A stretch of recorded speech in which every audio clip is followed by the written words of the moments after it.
Thank you for staying with us right here on NCN or wherever you are viewing this program as we continue our discussions here from the dome of the Arthur Chung Conference Center. At this time in studio, I have with me Minister of Housing and Water, the Honorable Collin Croal, as we talk a little bit about the supplemental provisions under which his ministry will be receiving once this is passed later this evening. Minister, thank you so much for taking time to be here. First of all, I want us to delve right into it. Specifically, I know there are 3 line items, and we will talk about what areas or strengthening mechanisms will be deployed. The first one speaks to infrastructural development and buildings. Could you tell us a little bit about some of the programs that will evolve from this once this allocation is granted? Sure. Good evening, and thank you for having me. It's always a pleasure to be able to give the opportunity to explain to our nation as to what we're doing. And the housing sector is always a topical discussion. And so, before I answer you in specifics, though, it's important to understand our program and what we are targeting. So, we've said this, and I think the entire nation have heard this number before, in terms of our allocations exercise, or commitment that we've given to the people of Guyana, and that is to make available 50,000 allocations in this our first 5 years in office. Now, why is that an important number, or how are we going to achieve this? Now, they put it in context. The allocation exercise that has been done even in the last government tenure was 7,500 plus. So in 1 year, we have actually surpassed our first target, and that's we have achieved 10,000 allocations. But when we make an allocation, the easy process is to just to have that person who is identified in our system and to make an allocation. That's the easiest process. But we also have to complete it, and that is to put the infrastructure work in place for that person to have for occupancy. And so that is where we also have to match the expenditure to our allocations. And that is why I said put the 50,000 into context, and you'll understand that if for this entire nation in 5 years, the previous 5 years, you had 7,500. And we have done all of that in 1 year.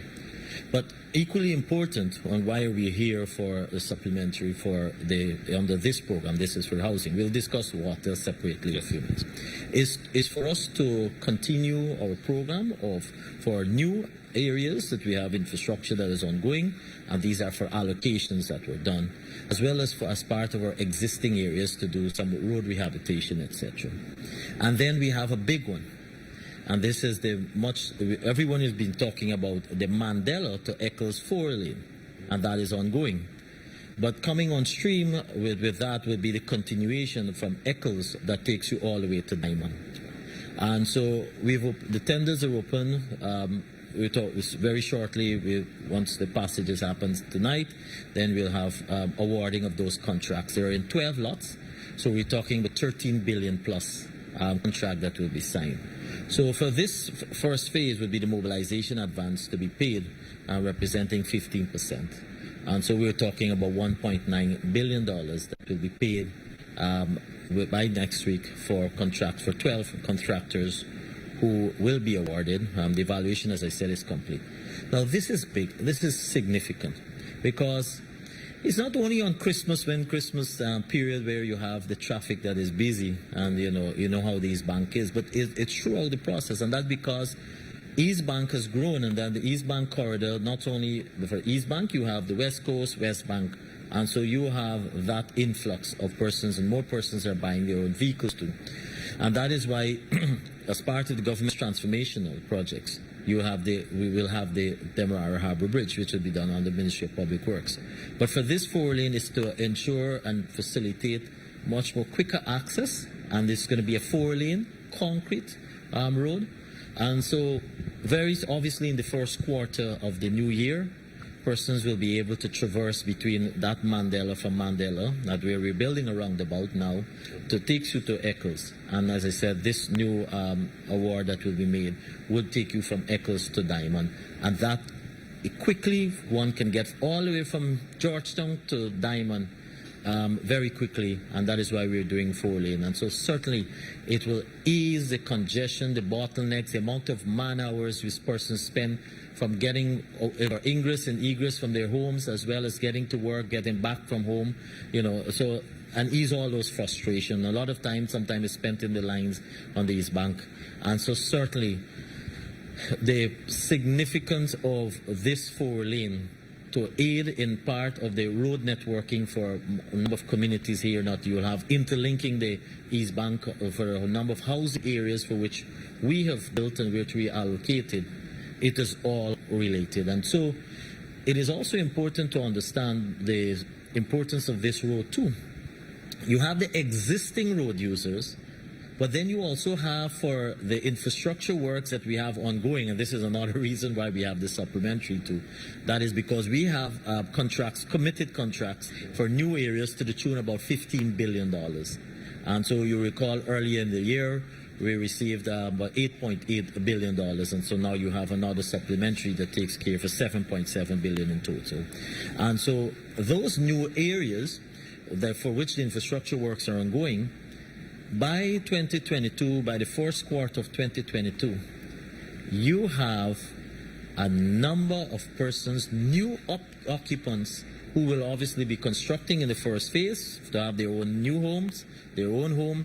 And we also have our own housing program where we're constructing a number of houses, where you have young professionals, we're also opening in the Little and Great Diamond area for a number of moderate and low income houses too. So you have the different classification of our housing programs. So it means new occupancy. And so now you'll understand how significant it is for this new road networking. It's expected the duration, once signed, we're hoping to complete it by maybe around 15 to 18 months. And so sometime by first quarter of 2023, of course, we'll try to push to see if we can complete by the end of next year. But, so a lot of work that will be done. But certainly will bring relief to a number of persons.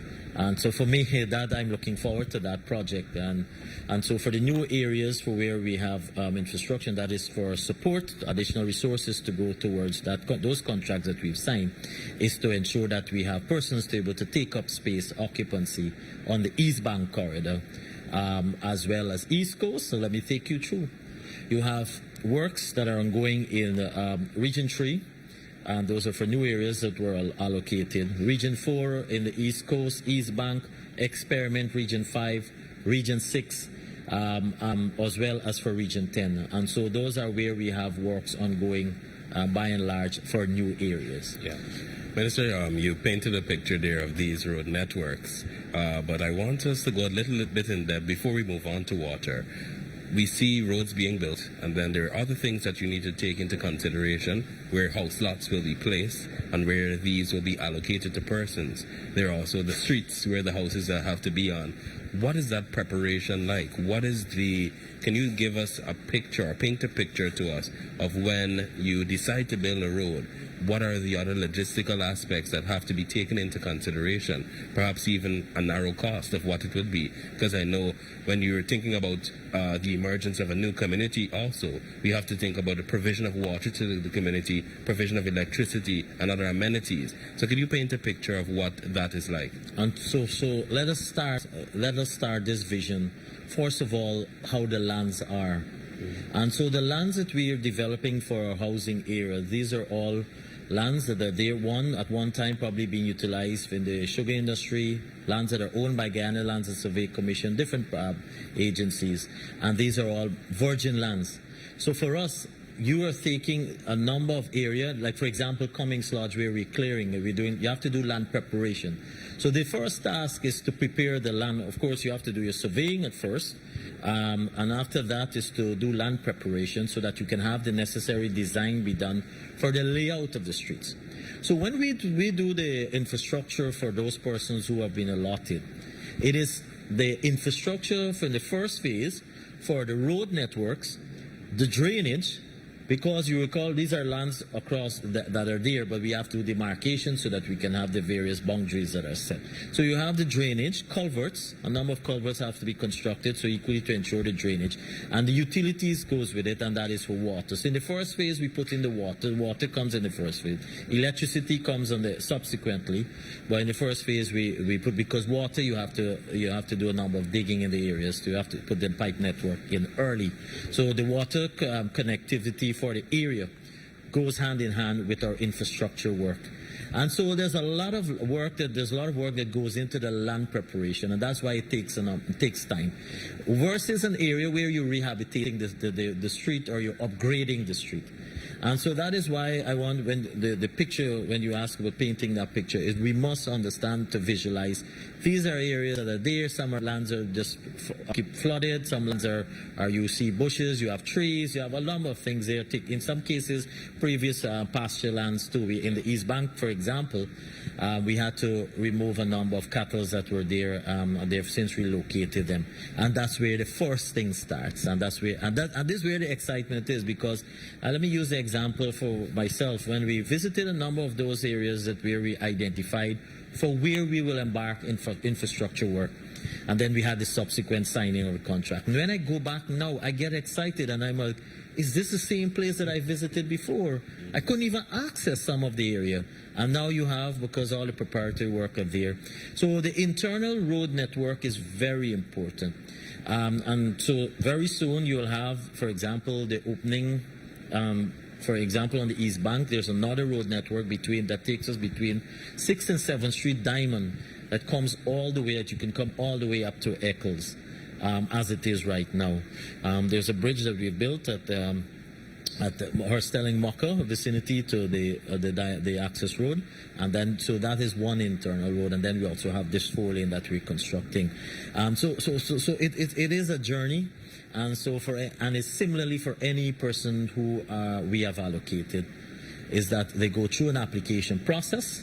The allocation is done from our system, and then they make the necessary payments, and then when they are able to occupy, because once we finish the infrastructure work, we move to the final stage where we show them physically where their lot is. Previously, they would have just been able to identify that on a plan.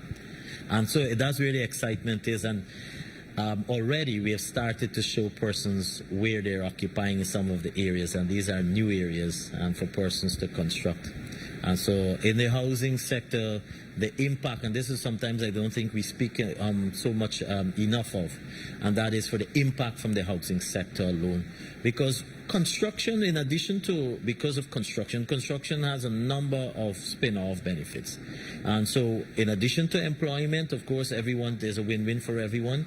But there are a number of other sectors that benefit when we are into the construction of houses, or construction in general. You have the transportation sector, hardware stores, the lumber yards, even from the street corners where the workers, they buy, food or snacks, whatever the case. At that level, you have that. Yeah. And so to put a value for that, the impact from our housing program, it's tremendous to everyone and to the citizens of Guyana, creating employment, creating opportunities for skilled persons, for laborers, for carpenters, for plumbers, for electricians, all categories. There's a huge demand now because of our plan, our progressive plan that we have. And I'm only speaking to government's program. You also have now persons who are doing their own expansion and their own upgrade for their own home, for housing, for their own homes. So you also have to take that into consideration. But on the government's input, it's billions of dollars impact on the economy. Yeah, thanks for that, for painting that picture, Minister. I want us to look at water on the flip side now. Specifically, let's start off with the United Nations framework, the Sustainable Development Goals, which speaks to, I believe, goal number 6, speaks to clean water and sanitation. How satisfied are you so far with government's implementation of this since taking office, that one, persons are able to have access to clean potable water, and two, you are creating a network across the country where it is readily and easily available and also affordable for consumers? So let me start off by giving you an overall assessment briefly of the water sector. Well, the Millennium Development Goal, the SDG 6 that you refer to, that's the timeline that they've set is actually 2030. But we have a strategic plan, we have a program. And so we have a 2021 to 2025 implementation program for GWI. And so let's speak a little in terms of what the overall assessment in terms of water. So we have, for example, in terms of, first of all, to ensure that you have new access, new connection for persons to get water from a system, a tap, for the very first time. That's big, that's important, that's very important. Then you also have, on the coastline, the issue about the level of service and then the quality of the water. So then you also have to speak about the treating of water. So in terms of treated water, on the coastline, as it is right now, we're about 55%. We have about 28 water treatment plants across the coastline. That's regions 2 to 6, and then inclusive of region 10. And so of that, the coverage to the population on the coastline is only 55%. On the investment from this year alone will move us over the next year to about 63%. For us to achieve at least 95% or 99% of treated water on the coastline to citizens will cost about US $118 million. And then that is one aspect. And of course, you also have to take into consideration that with our new housing area will mean increased demand. So you have existing households plus new housing areas will also mean that we have to put down more systems, more wells, and then obviously expanded water treatment. So GWI's plans and programs are also taking that into consideration. Then you have the hinterland, and that is in terms of the hinterland of the coverage, whereby you still have a number of persons who are getting water from the canals, from the rivers, etc., or different streams, water sources that are unique for that village or community. And so we have a commitment for every village across this country to be able to have water being sourced from a well and to remove every household from the riverine communities to be accessing from rivers or canals. And so the challenge remains because you still have some households in the hinterland. Once it's in the cluster, then it's very easy to put a system there and then you run the pipes. But geographically, to be able, because of the distance where some persons live away from the central location, then it may not necessarily be practical to run to every household. But in the hinterland overall, we have about coverage to all communities about 65%. We have a commitment to move that to 100% access in every village across the hinterland. And when I say, I'm not referring also only just to the main hinterland regions of regions 1, 7, 8, and 9. I'm also referring to the riverine communities. So for example, region 2, you have the Pomeroon. And for next year, as part of our 2022 program, we have a number of wells that we'll be digging along in the Pomeroon. Right here, in Region 4, along Suez Dyke, Suez Dyke has a huge settlement now that has started up. We have to put a number of systems there for access. Then we also have, for example, you have the Berbice River, Demerara River. So there are a number of riverine communities too that we are targeting. So when I give you that numbers of that, we want 100% access, we are also taking that into consideration. Let me make a very important point. Last Saturday, I don't know how many persons were able to be benefiting from the speech that was delivered by His Excellency when we were commissioning the Shitanka water treatment plant. And that we commissioned that water treatment plant last Saturday. But believe it or not, the expenditure for that, the resources for that water treatment was sourced since our now president was the Minister of Housing and Water. And so you could imagine the duration. It took over 5 years, and we still had to complete it. And that is what the effect that took place across our country. Our president is committed that the necessary resources will be made available for the water sector for us to achieve our SDG 6. And for us to achieve this, by 2025. 5 years ahead of time, but more importantly, in this our first 5 years in office. I like that statistic, 5 years before, and it would really be beneficial to our citizens. I want us to delve specifically into water supply because we see two allocations, two sums in this supplement. There's specifically for the hinterland and coastal. How are these programs going to be rolled out? So for the hinterland, for example, it's about $66 million. That is for the additional resources for the system at Kaibarupai, a village in Region 8.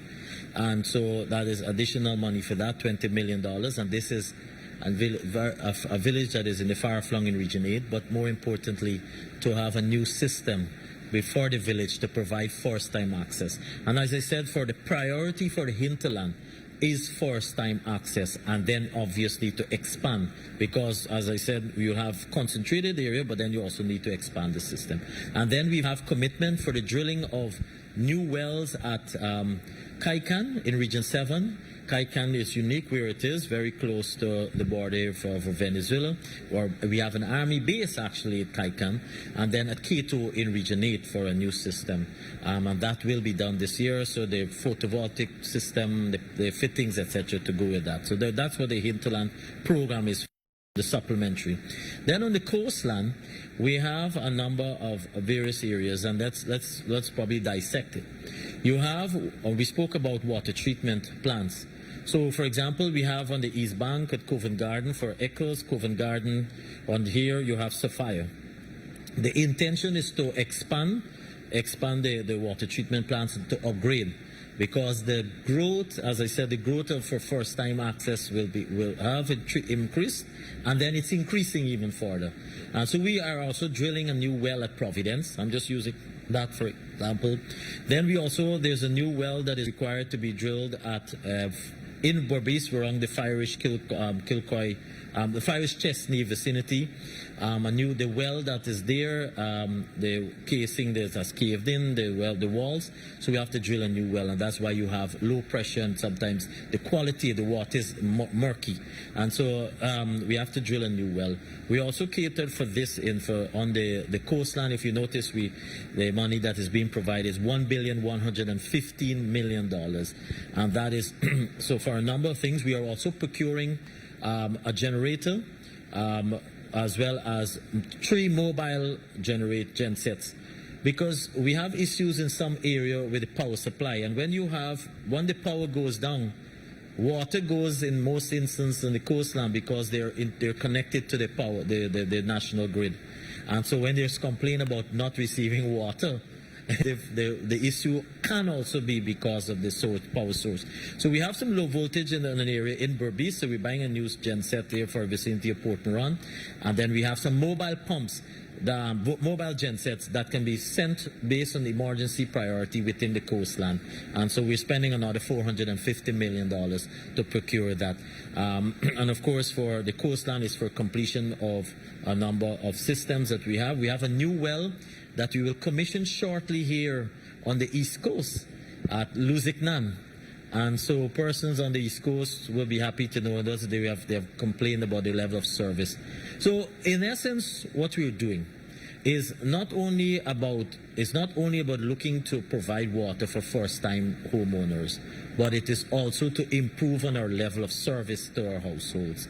So that is why, as part of GWI program in Georgetown, you can see that we're changing out a number of old pipe networks, those large pipes that runs from shelter belt. So that is to ensure that we can be able to increase the pressure, because if we increase the pressure as it is now, then you'll have leakages develop.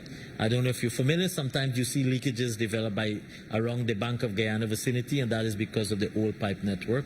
We've already advanced the procurement of those pipes. Those have to be procured overseas. Next year, you'll see massive work taking place along the Church Street that goes from St. John Road, that's where shelter belt, that goes all the way to Bank of Guyana. And so that will aid Georgetown for us to be able to increase the pressure. So yes, we can increase the pressure from the source, but then we also have to take into consideration the aged pipes that are there, currently, as part of this year program, we are changing the pipes that Mandela. If you go near at Coffee Square, that goes all the way to Mandela. If you pass by Coffee Square, you will see there's an area dug up because we changed the pipe there, the pipe network, and these are large pipes, and those are part of our upgrade. So it's also upgrading, and then, as I said, a focus on treatment plants. We have funding already through the CDB for a number of studies in terms of source. So, for example, there's a study that will be embarked on for the usage of the Hope Canal. You will recall His Excellency has announced that similar type of, like the Hope Canal, is expecting to have one, I think, in Region 3, one in Berbice in Region 6. So once the study is proved successful, if we can use the Hope Canal as a source, water source, and then you just treat the water, that will certainly help us on the East Coast and to improve the level of service on the entire East Coast all the way down to industry. And so we have studies that are ongoing in that regard. And then we also have for the identification of a number of locations for water treatment plants. Even for Region 3, we have wells that are being dug because we are also doing drilling of wells in-house. So we have one that has been dug at Parika Back, and then once completed, move to Lust and Rust in Region 3. So I know persons have been complaining. I'm a social media person too, so I would get directly some complaints by customers, etc. I want to assure our listeners that their government is committed to improving the level of service that is being provided, and that is why if you look at the supplementary for $1.1 billion on the coastline, is geared towards fast tracking that and to help in that regard. And so certainly, even in another year from the investment in the water sector, one can start seeing improvements. And that is a take-home message certainly I want to take to our listeners. All right. Thank you so much, Minister, for taking time out to be here. Of course, you answered my final question there about some of the persons complaining about the water supply. But it is clear that with this money, it will mean that upgrades will be more proactive. And expansion. Of course, yes. So thank you so much for being here. And thank you also to our listeners and viewers of this program. I was your host, Travis Bruce. Thanks for joining us. Thank you very much.